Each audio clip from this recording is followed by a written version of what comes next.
जंगल राज के बारे में बिहार की जनता सोचकर आज भी कांप उठती है।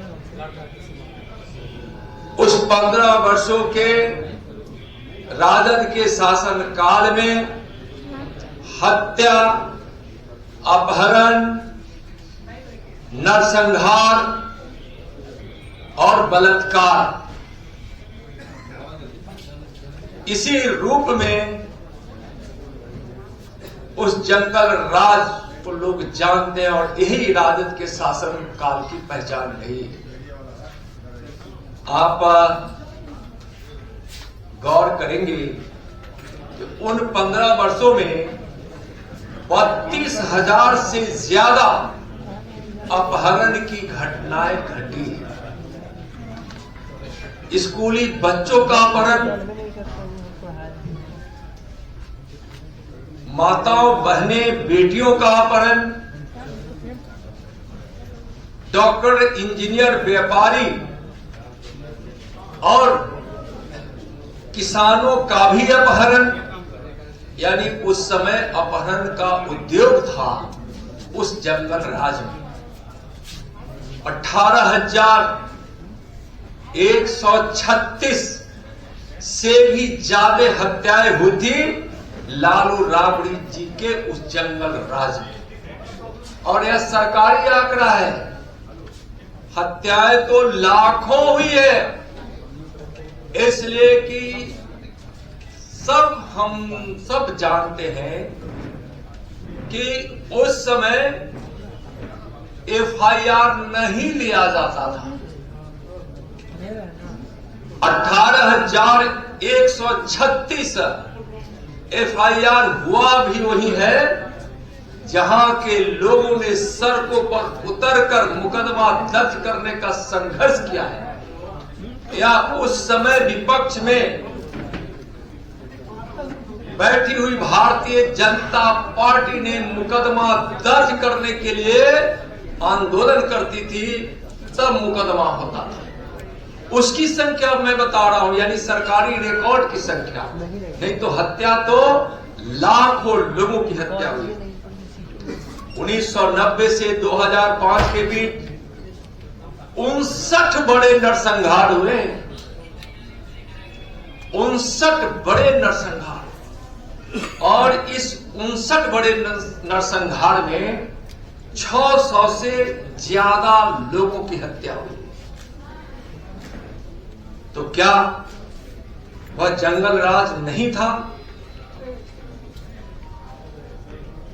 राजद के शासन काल में 50 से ज्यादा पुलिस वाले मारे गए थे चुनावी दौड़ में।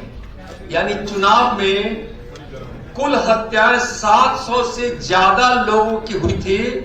जो उन 15 वर्षों में जो चुनाव हुए उसकी बात मैं कर रहा हूं। उस जंगल राज में जो हत्याएं हुई है, यानी 700 लोगों की हत्या का मतलब है कि उस समय बूथ पर गरीबों को जाने से रोका जाता था, बूथों को लूटा जाता था, और बीच में अगर कोई प्रतिकार करे अपना मताधिकार के प्रयोग के लिए तो उसको आरजेडी वाले उसकी हत्या कर देते थे।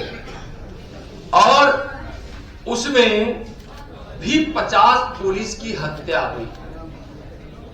जो ईमानदार पुलिस अफसर जब बूथ लूटने से रोकते थे या लोगों को मदद करना चाहते थे तो वैसे अफसरों को, वैसे पुलिस वालों को हत्या कर दी जाती थी इसी राजद के गुंडों के द्वारा। तो सोचिए कि उस समय की भयावह स्थिति थी, भयाक्रांत होते थे लोग वहां। और सबसे ज्यादा उस जंगल राज में जो प्रताड़ित हुए वह गरीब हुए, हमारे मासूम बच्चे हुए। बच्चे भी स्कूल जाने से डरते थे, लेकिन बच्चों के भविष्य को देखते हुए मजबूरी में अगर कोई अभिभावक उनके माता पिता स्कूल बच्चों को भेज भी देते थे तो उस समय में भय में जीते रहते थे। और कितने बच्चों का अपहरण उस समय हुआ है, इसका भी एक बड़ा रिकॉर्ड है। उस समय अटल बिहारी वाजपेयी जी को भी बिहार आकर कहना पड़ा था कि हमारा किसले लौटा दो। और एक किसले नहीं, सैकड़ों किसले जैसे मासूम बच्चों का अपहरण हुआ है। महिलाओं के साथ सामूहिक बलात्कार। और आश्चर्य तो तब होता है जब इन सारे अपराधियों का संरक्षण देने वाली राजद की सरकार, लालू जी राबड़ी की सरकार और मुख्यमंत्री मंत्री आवास होता था। जब फिरौती के लिए अपहरण होता था तो जब इसकी पंचायत मुख्यमंत्री आवास पर हो और जेडी के मंत्रियों के घर पर हो तो सोचिए, इससे बड़ी शर्मनाक बात और कुछ हो ही नहीं सकती। तो उस जंगल राज से बिहार के लोग आज भी कहानियां सुनकर भयभीत हो जाते हैं।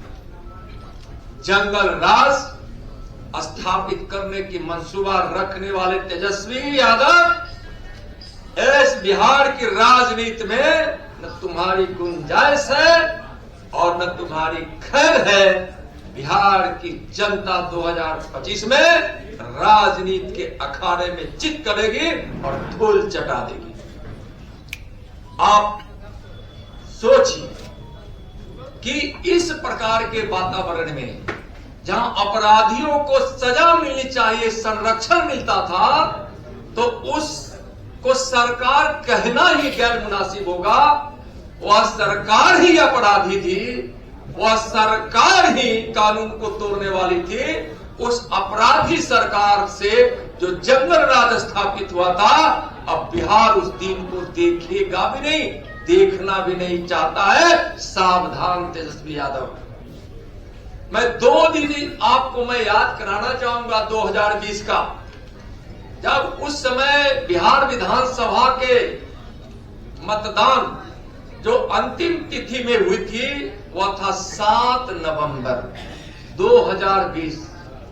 और 7 नवंबर 2020 के मतदान के बाद कोई बिना जानकारी रखने वाला ज्योतिष ने उनको कह दिया कि आप तो मुख्यमंत्री होने वाले हैं। तो तेजस्वी जी के घर पर जो जश्न मना था, उस 2 दिनों के बीच यानी 7 नवंबर 2020 से लेकर जो परिणाम घोषित होने की तिथि थी 10 नवंबर 2020, उस 2 दिनों में वो तो अच्छा था कि उस समय मुख्यमंत्री नीतीश कुमार जी थे और इंडिया की सरकार थी, लेकिन हमारी सरकार बनेगी इस खुशी में उसने जो फिल्म का ट्रेलर दिखाया था और जो तांडव किया था आरजेडी के गुंडों ने, उनके नेताओं ने, इसलिए कि उनके नेताओं में और गुंडों में कोई फर्क नहीं है। तो उन आरजेडी के गुंडों ने जो तांडव किया था, लूट खसोट अपहरण की धमकी, आज दे दो 2 लाख, नहीं तो 2 दिन के बाद दोगे 20 लाख। दुकानें बंद रह गई थी उस 2 दिनों में। लोग भय के मारे कांप रहे थे, सोच रहे थे कि अगर यह जंगल राज वाला आ गया तो न जाने मुझको बिहार छोड़ना पड़ेगा, कि हमारी मां बहनों का बलात्कार अपहरण होगा, हमारे बच्चों का अपहरण होगा, डॉक्टर इंजीनियर किसान मजदूर से लेकर व्यापारियों का अपहरण होगा। किसकी कहां हत्या होगी, कहां जातीय उन्माद होगा, कहां नरसंहार होगा। इस भय से 2 दिन बिहार न सोया था और न वह ठीक से खाया पिया ही था। तो उस 2 दिन को भी तेजस्वी याद करो। और मैं जितने सवाल किया हूं, अगर हिम्मत है तो चुनौती देते हैं। इस बात को लेकर बिहार के लोगों के सामने खड़े होकर स्वीकार करो कि हमारे परिवार के, हमारे माता पिता लालू जी और राबड़ी जी के उस 15 वर्षों के शासन काल में जो जंगल राज था, उसको स्वीकार करो। हिम्मत है तो सत्य को स्वीकार करो और तब जाकर बिहार की जनता के सामने खड़ा रहो और चुनावी मैदान में आओ। तेजस्वी तुमको चुनौती देता।